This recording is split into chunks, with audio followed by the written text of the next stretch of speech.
My name is Jeff McCabe. I'm with Nifty Hoops. We started building hoop houses, gosh, about 10, 11 years ago now. It's a nonprofit project in the Ann Arbor. People come to breakfast at the house. About 200 people come each week and put $12, $15 in the jar, and we'd buy local food with that money and take the remainder. All volunteers go out and make loans to farmers, build hoop houses, etc. So what I saw was that the thing that was really needed the most was a way to have people realize that our community could feed them year-round.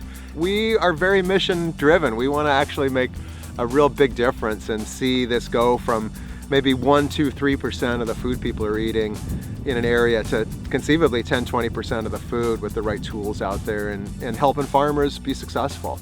So this is just a thrill. I love that I get to do this for my work, and I meet just such amazing people, and it's a joy for me.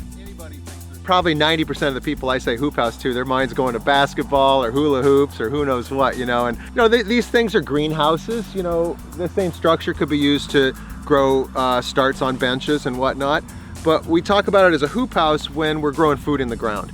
So the idea is, yeah, we're doing season extension or even really kind of creating seasons that didn't exist before by matching the light levels, that can be really decent in February and March with ground that now we can grow in because we're keeping it from freezing with this structure over it. Michigan, Indiana, Illinois, Ohio, these kind of areas for sure, just getting about 6 months more where you can really be producing some really valuable food. We've put up dozens and dozens of hoop houses around Ann Arbor and seeing that those, are turned into pretty valuable tools for people to continue to make some good money in the winter if they want to keep, farming in the winter. Some people like getting a little bit of time off. So that's it. We really focused on hoop houses as a way to make the biggest difference, we thought, and people realizing, local food systems were for real.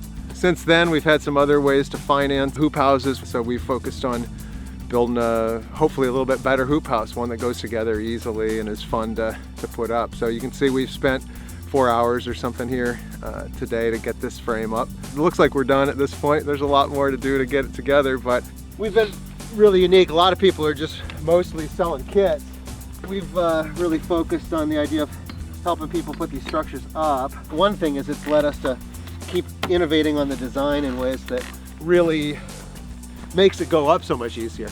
I heard somebody say here today that this would take them about 3 days to get this far, and I wouldn't be surprised. Because we've done this over and over again, we're building a system. I mean, just looking at that end wall down there, that can be like a whole day's work just putting an end wall together, and we figured out this way to just have everything be pre-cut, even the channels attached. We just started doing this within the last couple of months, putting these channels on, just saving one more operation we have to do out in the field.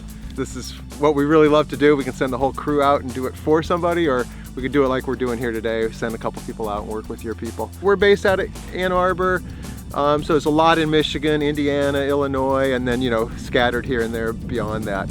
And we will be here this year starting to install on the West Coast as well. We're getting a lot of calls from out that way and thinking it's just going to make sense to try to hit everybody where they are and support local food systems everywhere. Yeah, I was asking Ken last night when we went and got a bite together and asked him, how'd you know about us? And he had been talking to his NRCS. The NRCS is the Natural Resources Conservation Service. They're part of the USDA. Well, each state's a little different, so I'm not positive what's going on over here, but in Michigan these days, it's about $8,000 of the cost of a hoop house can be funded with a grant that they're giving out.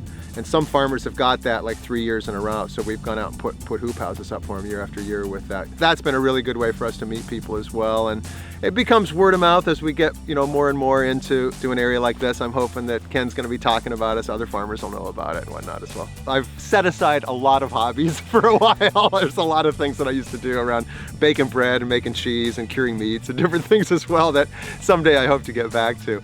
But yeah, I got my little garden. I live in a little co-housing community in Ann Arbor, and I help coordinate all the gardens out there and grow a little bit of food for myself and friends. And I appreciate farmers. I think when you grow, do a little gardening yourself, I think it's the thing that if you keep track of how much money and time you put into it, it's real easy to appreciate farmers that are growing your food.